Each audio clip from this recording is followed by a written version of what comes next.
Hello, my crafty friends. It's Ellie from Periwinkle Matilda. I'm here with the Dorothy Rose journal that we were working on the journal cover that we made from Amazon packaging. And we finished up the part 2 of the cover. And then I said we'd come back and we would do the inside. So I started to put things together for the inside, and then I got a little carried away and I couldn't stop, so I ended up finishing it. So this is actually going to be a flip through, and I do apologize that I didn't take you along for the process, but if you really like it, I could make another one and we could do it together. So just let me know in the comments. So again, it's a soft-sided journal cover. It's kind of like a wraparound folio type of cover. It's one signature, and I ended up making a elastic. There's elastic inside. I used the same material that I used for the cover, so I thought, that would be nice because then it would match nicely. And I just kind of sewed a long tube with my sewing machine, just down one side. I folded it over and sewed down one side to make like a long tube. And then I put elastic, and it's the kind that I use for the Midori. So it's the rounded, thin elastic. And I put that through the inside, and then I sewed it up on both ends so that the elastic would stay taut.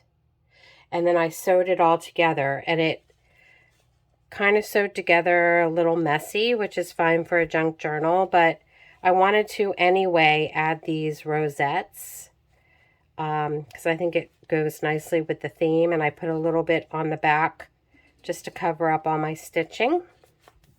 So this is an elastic closure. I like the way it turned out. It's very rustic looking, but I like it.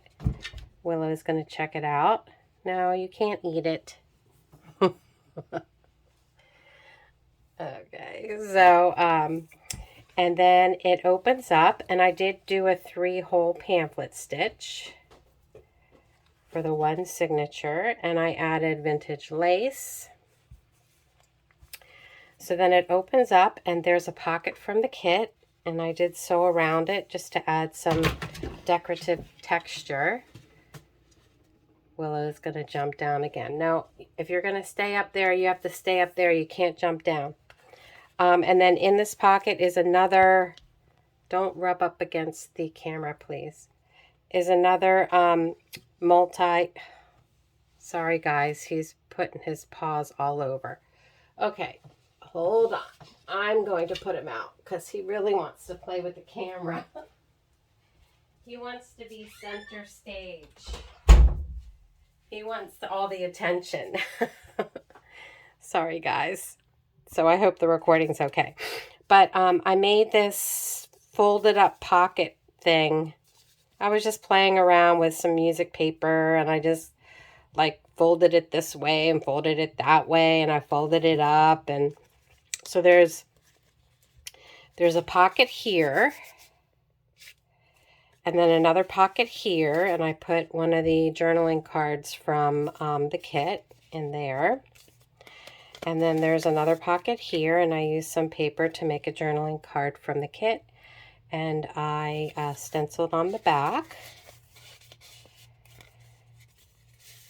And then there's the family photo, the vintage family photo, and I stenciled on the back to make a journaling card. And then the back side, there's another pocket that you can add another journaling card. I thought about gluing this down, but I really like this back pocket, so that's why I have a pocket in a pocket. So that's that. And then we have, and I haven't counted how many pages. I think it's 10 pages front and back. So that would be 40 pages. But these are all the pages from the kit. And also some pages from the Vintage Violet, just some of the background pages from that kit. So we have a little writing journal.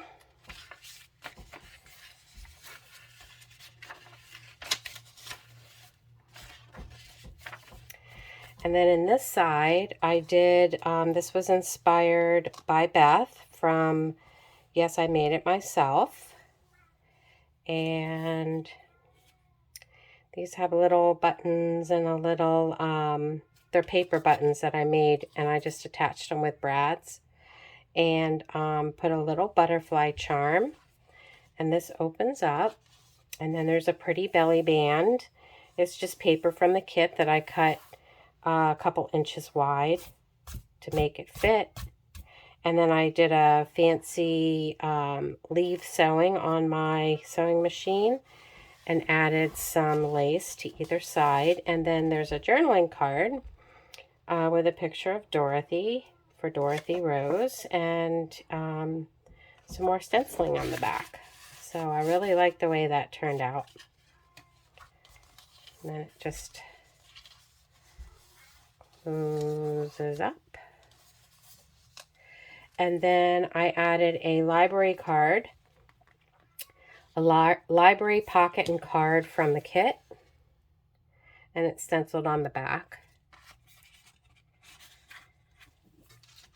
And then it just closes up.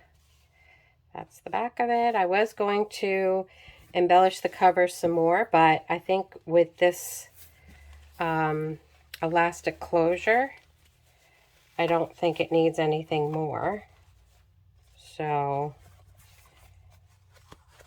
yeah, just closes up like that.